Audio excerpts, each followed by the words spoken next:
Post Malone, he's not just a musician, he's a hitmaker who knows how to grab the spotlight. With his latest album, F1 Trillion, he proved it once again, debuting at #1 on the Billboard 200 and earning an astonishing 250,000 album equivalent units in its first week. But here's the twist. Fans who followed his journey know Post started as a hip-hop artist. So, why does it feel like he's leaving hip-hop behind?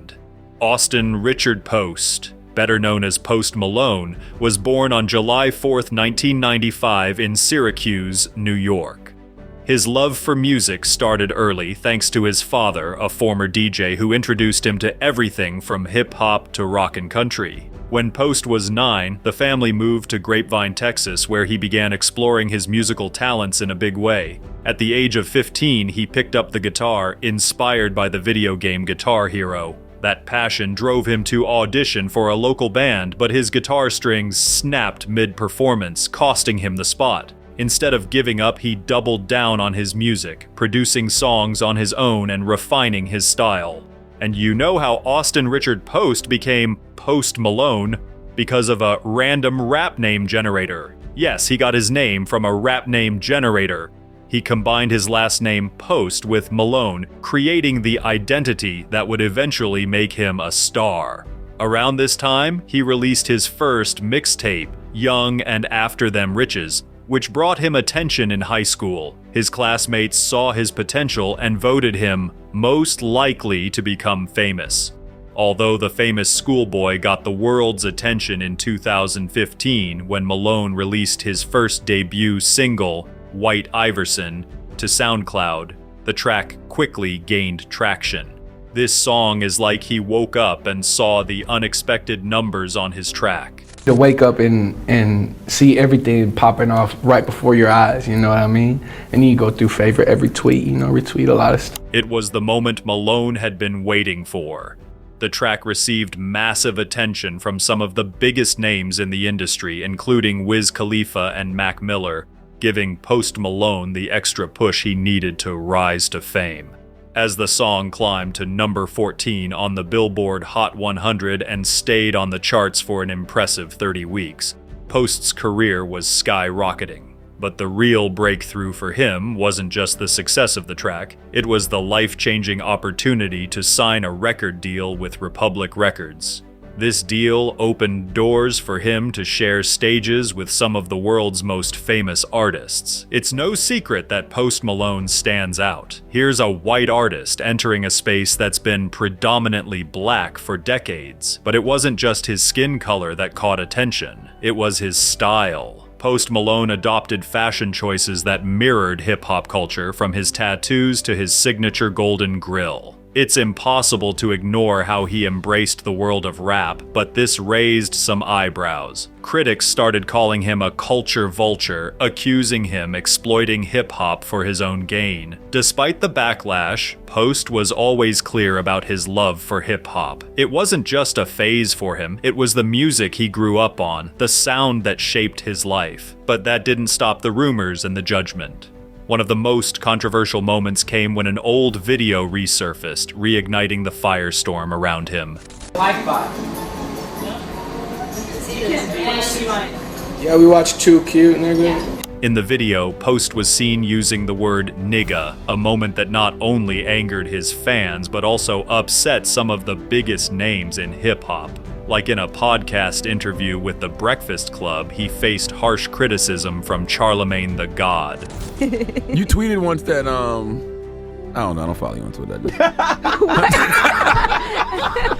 Well, the new album. Malone responded to the backlash by saying, "Hey, I was 16 years old, I made a mistake by saying it and I can't do anything but take it back." However, this attempt to clear the air didn't work for everyone. Many people still couldn't forgive him. The label CultureVulture stuck. Fans felt betrayed because they thought Post Malone was only using hip-hop for personal gain. This wasn't the first time his relationship with the genre had come under scrutiny, and it wouldn't be the last. In the same year, Malone tweeted, "When I turn 30, I'm becoming a country folk singer," and also shared, "I'm not a rapper, I'm an artist. You can't box me into a genre or anything, I just make what I want."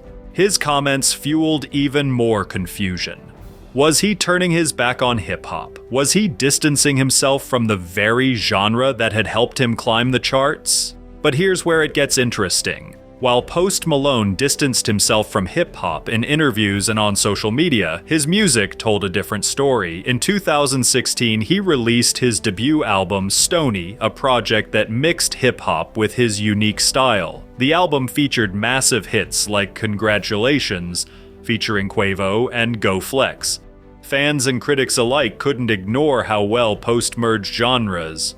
The album debuted at number 6 on the Billboard 200 chart and was certified double platinum by the RIAA, confirming that Post Malone was no one-hit wonder. He was here to stay.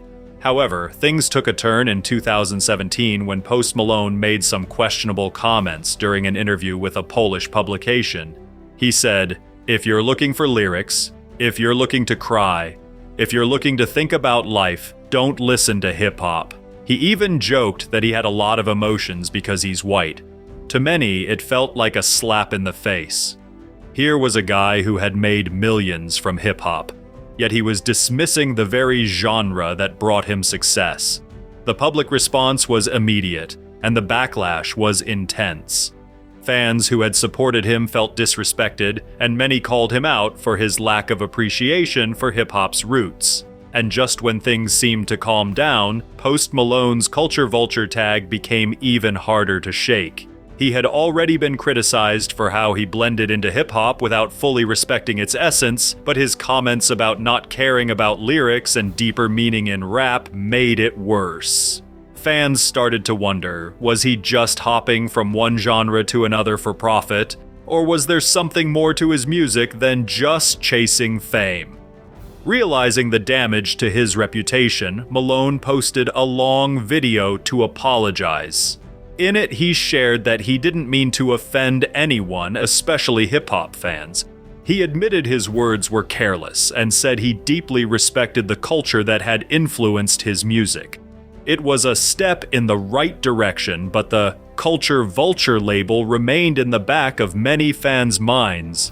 Although Post Malone's career continued to flourish as he released more chart-topping hits and collaborated with various artists across genres, his second album, Beer Bongs and Bentleys, debuted at number 1 on the Billboard 200 chart and set multiple streaming records upon its release in April 2018. It included hits like Rockstar, featuring 21 Savage, which spent 8 consecutive weeks at number 1 on the Billboard Hot 100. Many people believe that Post wasn't very focused on hip-hop. This shift became particularly evident with his third album, Hollywood's Bleeding 2019, which featured collaborations with rock artists like Ozzy Osbourne and Travis Scott. This trend continued with his more recent work where he embraced country influences alongside pop and rock. But as he said in 2015, "When I turn 30, I'm becoming a country folk singer," and this is exactly what happened.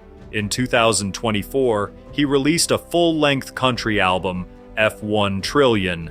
Malone's first country album debuted at number 1 on the Billboard 200 chart, selling 250,000 album-equivalent units in its first week. This was Malone's third number 1 album and his first in 5 years. This is his first full country album, and many people believe Post Malone always wanted to do country music using hip-hop to gain fame. When he entered the hip-hop scene, it was the perfect time to build a fan base. But now he's fully embracing his country music roots. In my personal opinion, Post used hip-hop to gain success and money, and he initially wanted to pursue country music. One thing is clear, he has moved away from hip-hop, the genre that first brought him fame.